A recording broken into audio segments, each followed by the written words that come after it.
Welcome back healthy morning. अब हम बात करने वाले हैं आइडियल सहरी पे, जो खाना चाहिए।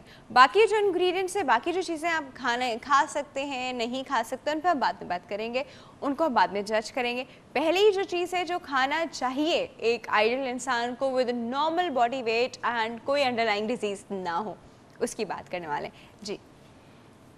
सबसे पहले आपने इन चीज़ों को ध्यान में रखना है कि आपका एक बैलेंस डाइट हो। बैलेंस डाइट इस तरह हो कि आप कार्बोहाइड्रेट ले रहे हैं, यानी रोटी, पराठा या ब्रेड या इसकी शक्ल में, ठीक है। फिर आपने देख लिया कि आपने प्रोटीन आपका गोश्त है, अंडा है, इसकी शक्ल में आपकी दस्तरखान पे, हाँ प्रोटीन बिल्कुल, दूध milk is a complete food, ठीक है ना।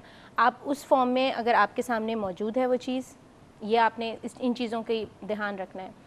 आपका फ़ैट आ गया, फ़ैट में आपकी बहुत सारी चीज़ें हैं, आपके दूध में भी आपका फ़ैट है, आपके दही में भी फ़ैट है, फिर आपका जो भी सालन, जो भी चीज़ आपने बनाई है, अंडा एवरीथिंग, सब में, अंडे में भी फ़ैट है।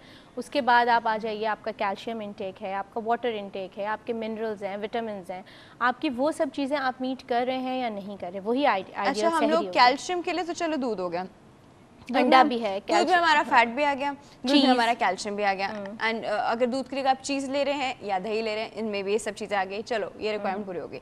विटामिन एंड मिनरल्स, ठीक है, ये कहाँ से आ रहे हैं हमारे पास? थोड़े से तो दूध से आ रहे हैं, बाकी दूध से भी आ रहे हैं, प्लस आपके उसमें सॉल्ट भी है, आपके मिनरल्स वहाँ से भी आ रहे हैं, ठीक है। दूसरा ये कि आप पानी ले रहे हैं, पानी पी रहे हैं, आपके पानी से आ रहे हैं। आपने अपना जो है लस्सी बनाई है, उसमें भी आपने पानी का इंटेक रखा है। फिर उसके अलावा आप इसी तरीके से आपके जूसेस हो गए, आपकी और चीज़ें होंगी, इफ़ यू नीड दैट, आपके फ्रूट्स हैं, आपकी वेजिटेबल्स हैं, आप वहाँ से भी इन चीज़ों को ले सकते हैं। तो मतलब आप इस तरह ही बना सकते हैं, कुछ कॉम्बिनेशन से आपने गोश्त और सब्ज़ी कॉम्बिनेशन से कोई चीज़ बना ली सहरी के लिए, और आपने वो रोटी के साथ खा ली। पराठे से अच्छी रोटी है रोटी की तरफ, यानी ज़्यादा हेल्दी कॉम्बिनेशन, मतलब हेल्दी आप चॉइस की तरफ जाइए, ऑप्शन की तरफ जाइए। और उसके रोटी वो जो बिल्कुल जिसको तेल नहीं लगा हुआ होता, घी नहीं लगा होता या मक्खन नहीं लगा होता, ठीक है, वही रोटी है, मतलब ठीक है, घर की जैसे रोटी होती है, तो आप उसकी तरफ जाइए और आप वो लीजिए, तो वो और हेल्दी ऑप्शन है। वरना आप पराठा भी, लेकिन पराठा घर का है तो हेल्दी है, बाहर का है तो मैं तो उसे हेल्दी नहीं कह सकती। घर का है तो किस तरह हेल्दी है? वो तो घर में भी हो तो इतने तेल घी में बनता है। नहीं, आप उसमें मतलब आप बिल्कुल उसमें एक ध्यान से बनाइए। अच्छा, आपको क्या जरूरत है ज़्यादा तेल? एक बटर आता है, ऑलिव ऑयल का बटर, आप खाएंगे, नाम तो नहीं लेंगे ना, आप मार्केट में जाके देख लीजिएगा, ऑलिव ऑयल का बटर आता है। ऑलिव ऑयल के बटर में बना लें पराठा। ऑलिव ऑयल के बटर में ना बनाए, आपने पराठा बिल्कुल सेका, आपका नॉन स्टिक अगर तवा है या नॉन स्टिक पैन पे आपने सेका, आपने रखा अपनी प्लेट में, और थोड़ा सा आपने हाफ टी स्पून बटर डाल दिया ऊपर से, आप उसको सेके नहीं। पॉइंट, हाँ, वो भी तो मतलब वो गरम भी पराठा होगा तो आराम से बटर मेल्ट होके पूरा चिपक जाएगा, तो आपको अच्छा लगेगा। उसमें कोई आपको, और ऑलिव ऑयल है तो उसका आपको, और ऑलिव ऑयल की एक सबसे बेहतरीन, ये पराठा जो होता है तो बड़ा मोटा होता है, तो ये अक्सर जो होता है, जब तक आप उसको तेल घी ना डालो तब तक इसमें वो पकने जैसी चीज लगती नहीं है, कच्चा कच्चा। अगर आप नॉन स्टिक पे बना रहे हैं तो आएगी, ऐसी कोई बात नहीं। आप ये भी कर सकते हैं कि आपने हल्का सा तेल डाला, हाँ पतला भी बेल सकते हैं, और आपने हल्का, बहुत मोटा तो बेलना भी नहीं चाहिए, वो तो बिल्कुल आटा सा लगेगा मुंह में, ठीक है।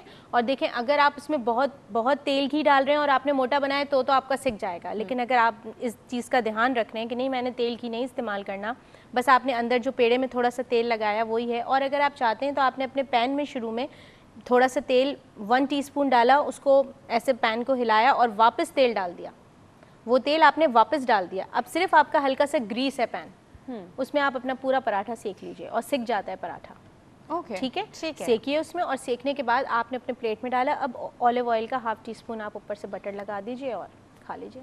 अच्छा, अब एक इम्पॉर्टेंट कंट्रोवर्सी, वनस्पति घी या देसी घी? देसी घी, अगर मुझे चॉइस दी जाए, अगर क्या मैं हेल्दी क्या इनमें से ज़्यादा? देसी घी, बिल्कुल, वनस्पति घी बिल्कुल भी नहीं।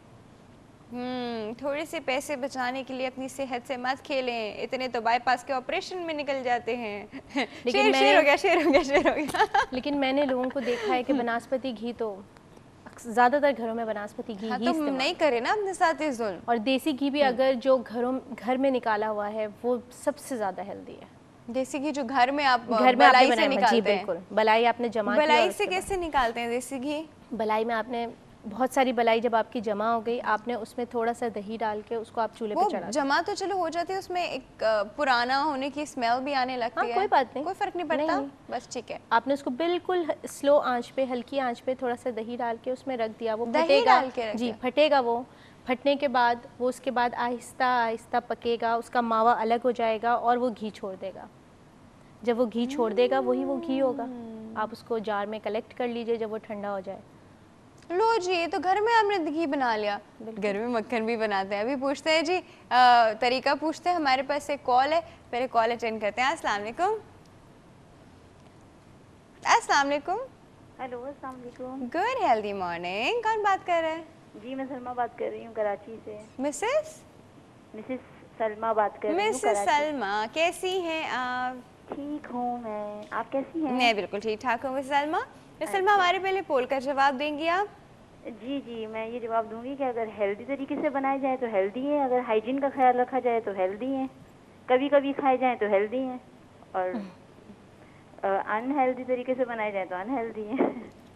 हाय अल्लाह, 1 मिनट के लिए आपने उसके इंग्रेडिएंट के बारे में नहीं सोचा? अच्छा, इंग्रेडिएंट्स कभी कभी तो खाने चाहिए, हर चीज़ एतदाल से सही है, कोई चीज़ में वो मैं नहीं समझती कि। चलें ठीक है जी। चलें, क्या और क्या पूछना चाहेंगी? मैं डॉक्टर साहब से ये पूछना चाहूँगी कि जो है ना वो रमज़ान के हवाले से थोड़ा सा जो है ना वो बताएं कि वो यानी कि रमज़ान में किस टाइप की डाइट लेनी चाहिए। हाँ हाँ, हम उसी तरफ आ रहे हैं, आहिस्ता आहिस्ता वहीं पे पहुँच रहे हैं। जी जी, और बिल्कुल एक उसके साथ साथ ये भी बता दें कि हमें और रमज़ान में जो है वो डाइट के साथ साथ एक्सरसाइज का वक्त कौन सा ज़्यादा बेटर होता है, कौन सा ज़्यादा हेल्दी वक्त होता है रखना चाहिए। ठीक है, ये भी बताते हैं। ठीक है जी जी, thank you so much for your call. Okay, thank you, अल्लाह हाफिज़। हाँ जी, चले जी, वो भी डाइट प्लान ही पूछ रही हैं और एक्सरसाइज का टाइम। एक्सरसाइज के टाइम पे पहले बात कर लेते हैं। एक्सरसाइज का टाइम क्या होना चाहिए आइडियल? एक्सरसाइज का टाइम आफ्टर आप सहरी भी कर सकते हैं, 1-1.5 घंटा रुक कर, उस वक्त भी आप एक्सरसाइज कर सकते हैं, और इफ्तारी के भी 1-1.5 घंटे बाद भी आप एक्सरसाइज कर सकते हैं। सहरी के 1-1.5 घंटे बाद भी एक्सरसाइज कर सकते हैं और इफ्तारी के 1-1.5 घंटे बाद भी एक्सरसाइज कर सकते हैं। It all depends on your body. आपकी बॉडी किस वक्त चाहती है एक्सरसाइज, ठीक है ना, बॉडी का भी होता है। आप तो बॉडी को जैसे ट्रेन करते हैं ना, बॉडी मान जाती है। हाँ बिल्कुल, लेकिन ये कि फिर भी आपके, क्योंकि रमज़ान है, आपको घर के भी काम करने हैं और चीज़ें भी हैं, अगर आप वॉक पर ही बहुत ज़्यादा कंसंट्रेट करें कि आप अगर सहरी के 1-1.5 घंटे बाद फजर की नमाज़ पढ़ के अगर आप वॉक कर लेते हैं तो इट्स ओके। आपने आधा घंटा या 40 मिनट्स आपने वॉक कर ली, और फिर इफ्तारी के बाद आपने थोड़ी देर नमाज़ वगैरह पढ़ के फ़ारिग हो गए, फिर आपने वॉक कर ली, तो इंशाल्लाह आप फिट रहेंगे।